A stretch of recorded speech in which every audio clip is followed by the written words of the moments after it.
30절에서 사도 바울은 성령을 근심하게 하지 말라 말씀하셨습니다.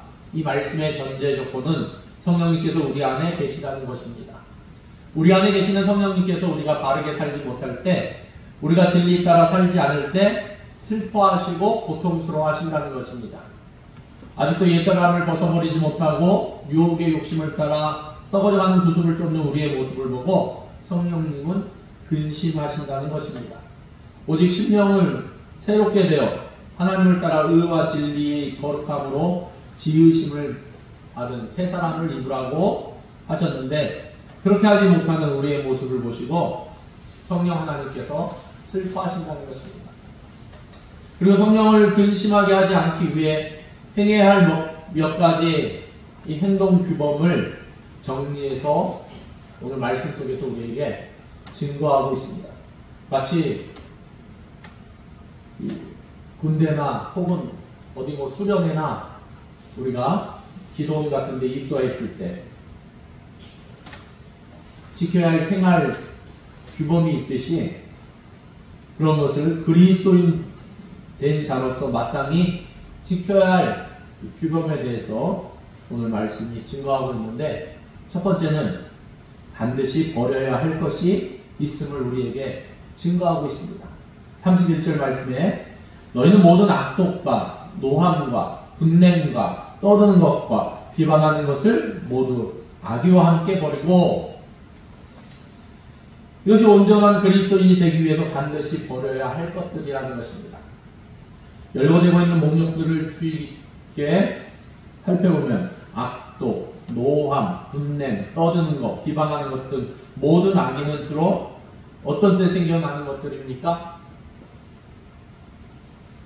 어떤 때 이것이 생겨나죠? 우리 마음에? 네. 마음에 누군가에 의해서 공격받았을 때 마음에 아픔이 생기고 고통이 생기고, 그걸 줄여서 상처받았을 때, 네. 상처받았을 때 생겨나는 것입니다. 아무리 바르고 선하게 살려고 마음 먹을지라도 다른 사람으로부터 일단 상처를 받고 나면 사람은 악의를 품기 마련입니다. 외부의 상처로부터 바이러스가 들어오듯이 마음의 상처로부터 미움이 우리 마음에 들어옵니다. 더구나 바르고 선하게 살려고 노력이 크면 클수록 받는 상처도 큽니다. 나의 선의를 몰라주거나 왜곡하는 상대방에 대해서 더 큰 서운함을 느끼기 때문입니다. 그러므로 마음속에 일어나는 분노도 더 크기 마련입니다. 그러므로 가장 좋은 것은 우리 그리스도인들은 상처받지 말아야 한다는 것입니다. 웬만하면 상처받지 말고 너그럽게 넘어가야만 합니다. 악한 말로 귀담아 듣지 말아야만 합니다. 그 말도 곱씹지 말아야만 합니다. 왜냐하면 상처받는 것은 누굽니까? 네, 내가 상처받으니까. 상처받은 마음이 분노를 불러오고 그 분노가 또 다른 죄를 불러오기 때문입니다. 바울은 어떤 경우에도 이러한 것들을 모든 악의와 함께 버리라 말씀하고 있습니다. 우리 그리스도인들에게서 악한 마음, 악의를 품는 것 자체가 허용되지 않습니다. 우리는 결코 두고 보자 라는 말을 해서는 안 됩니다. 아니, 생각도 품어서는 안 됩니다. 그런데 생각이 나지. 왜냐하면 이런 마음을 품고 있는 한 성령님을 기쁘시게 할 수 없기 때문입니다.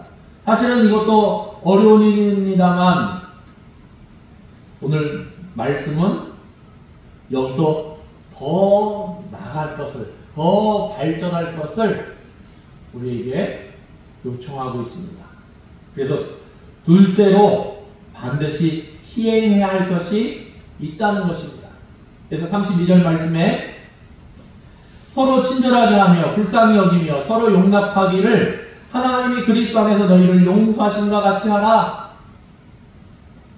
나에게 심각한 상처를 입힌 원수 같은 사람일지라도 그를 미워하거나 악심을 품지 말고 오히려 친절히 대하고 불쌍히 여기고 용서하라고 말씀하십니다. 적극적으로 친절함을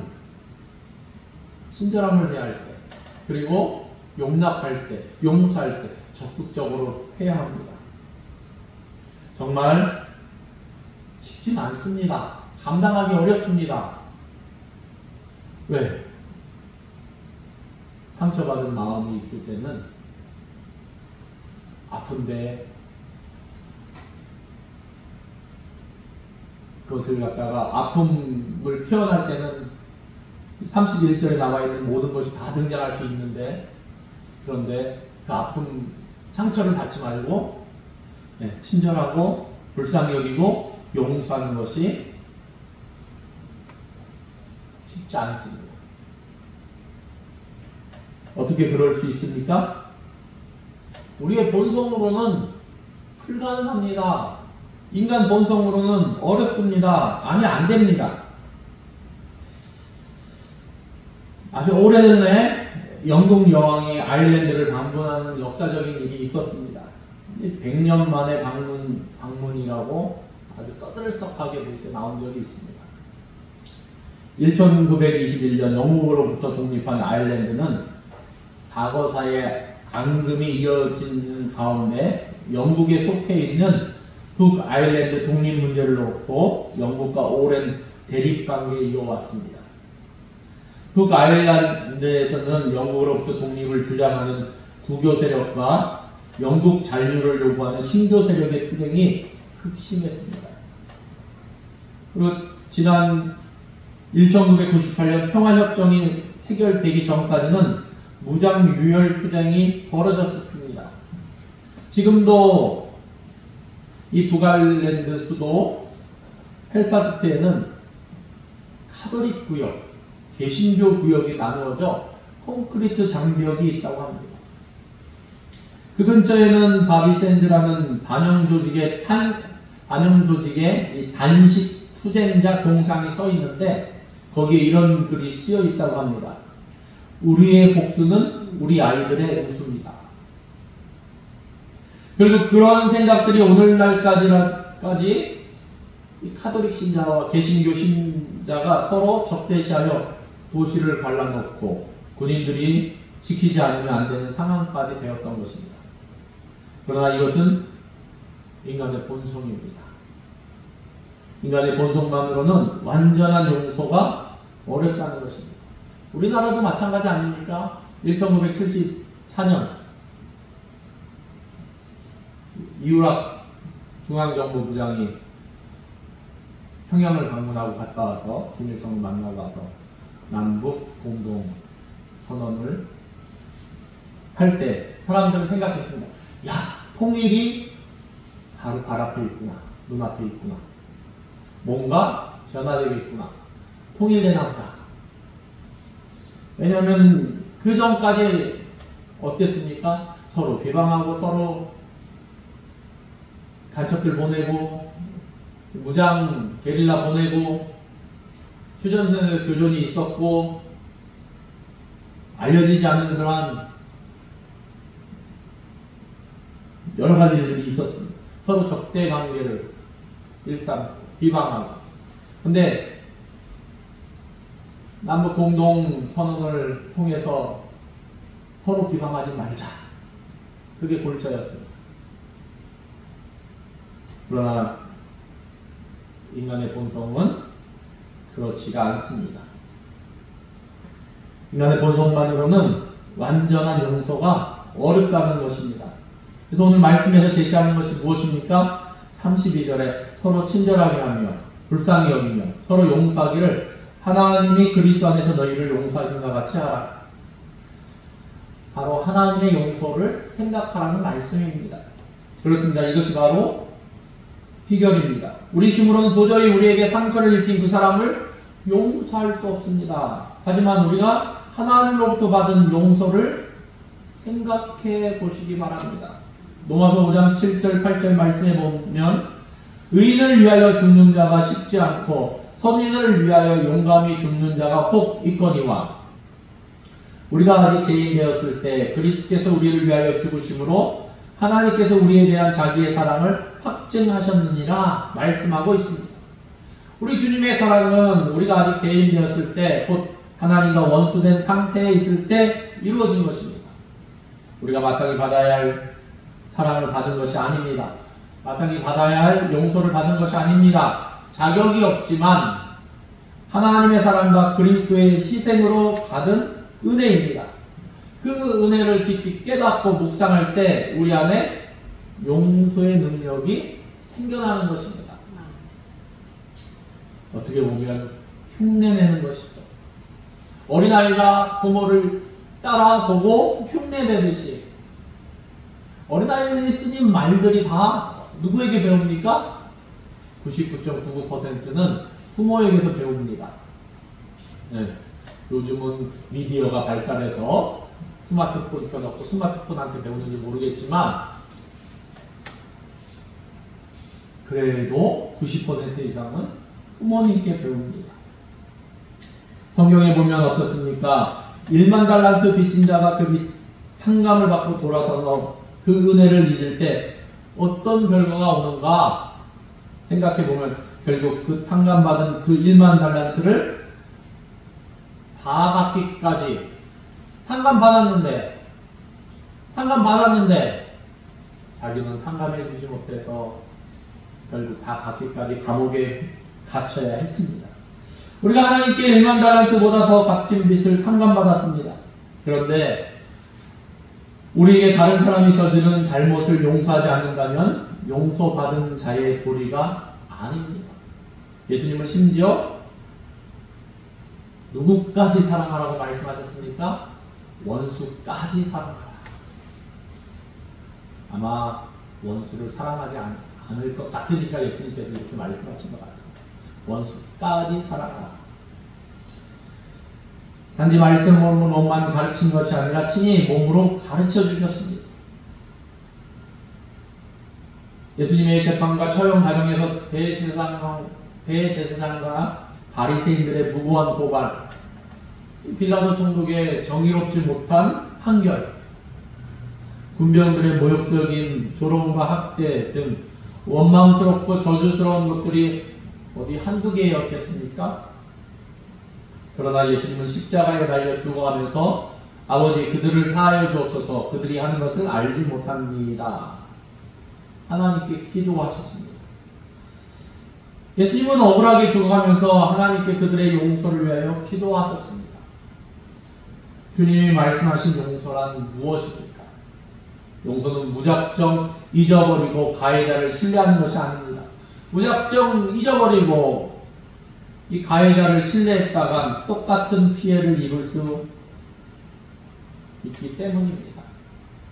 또한 용서는 화해나 관계의 지속이 아닙니다. 용서하기 어려운 이유 중 하나는 용서하고 그러면 화해해서 그 지긋지긋한 얼굴을 보면서 살아야 한다고 생각하기 때문입니다. 내가 용서해주면 또 만나겠지. 또 용서해야겠지.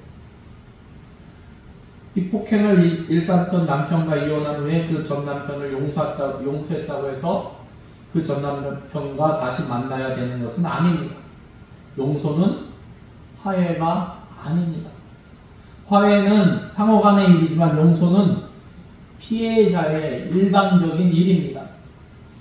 때로는 피해자가 가해자를 용서했다는 것을 가해자가 알 수도 있지만 대개 용서는 피해자 개인의 문제입니다. 피해자의 마음속에서 일어나는 것입니다. 사과하지 않아도 사과받지 못해도 용서하겠다고 선택하면 용서할 수 있습니다.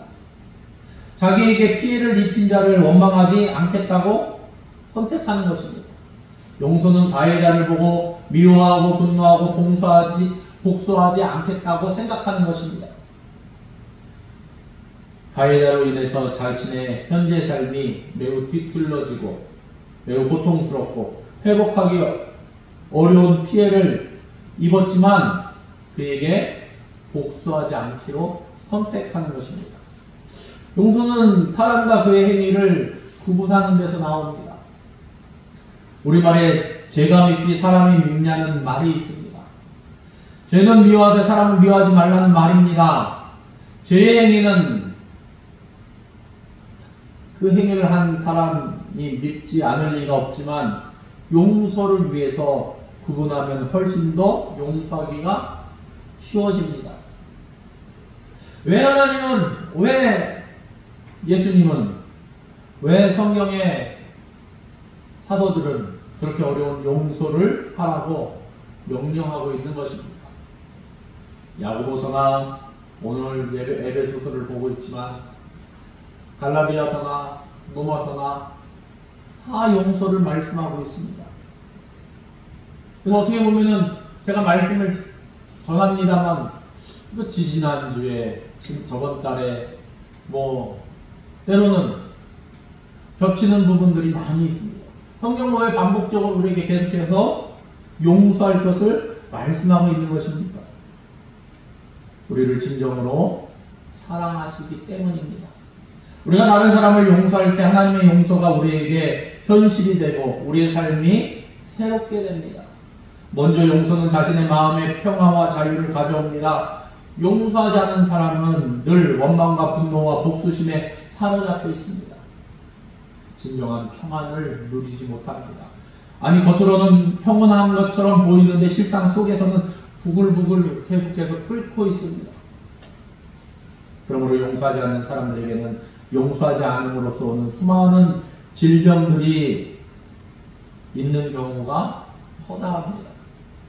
우리나라 사람들이 말하는 화병이라는 것이 있습니다. 분이 풀리지 않고 계속될 때 오는 병입니다. 용서하지 못했기 때문에 화병에 걸리고 날마다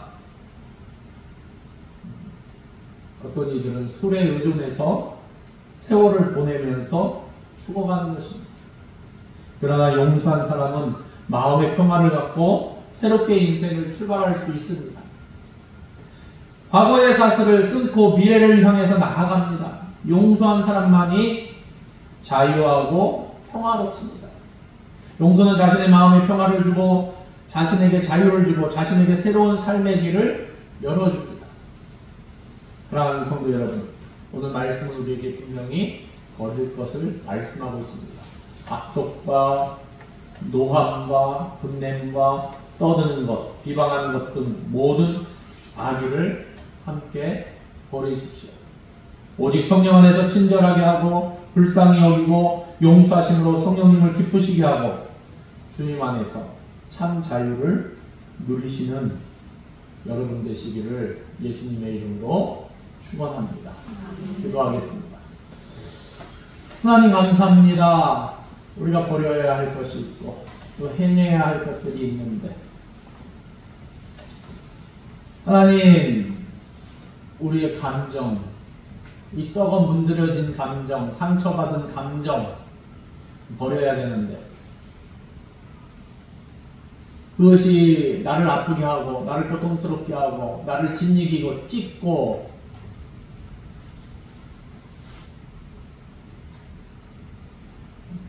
고통 가운데 빠지게 하는데 그것을 버려야 하는데 버리지 못하고 있는 모습이 있습니다. 하나님,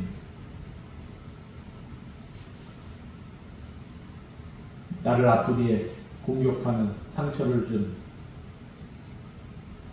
그 누군가를 용서할 수 있는 마음을 허락하시고 혹 그 대상자가 나 자신일 경우에도 용서할 수 있는 마음을 허락하셔서 용서할 수 있게 하시고 오늘 말씀 속에서 친절하게 하고 불쌍히 여기고 용서하심으로 성령님을 기쁘게 하라는 말씀과 같이 하나님 성령의 능력 안에서 이것을 감당함으로 성령이 주시는 진정한 평안함을 누리게 하시고 자유함을 누리게 하시고 진실로 주님과 동행하는 참된 기쁨이 있기를 이제는 마음의 여유와 넉넉함을 가지고 하나님 앞에 설 수 있는 그 은혜가 우리에게 주어질 수 있도록 하나님 함께하여 주시옵소서. 하나님,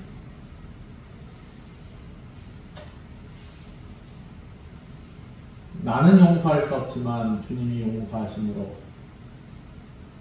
내가 믿음으로 용서할 수 있도록 인도하시고 그 가운데 평안을 허락하시고 진실로 주님과 함께하는 그런 은혜를 건립해 주시옵소서.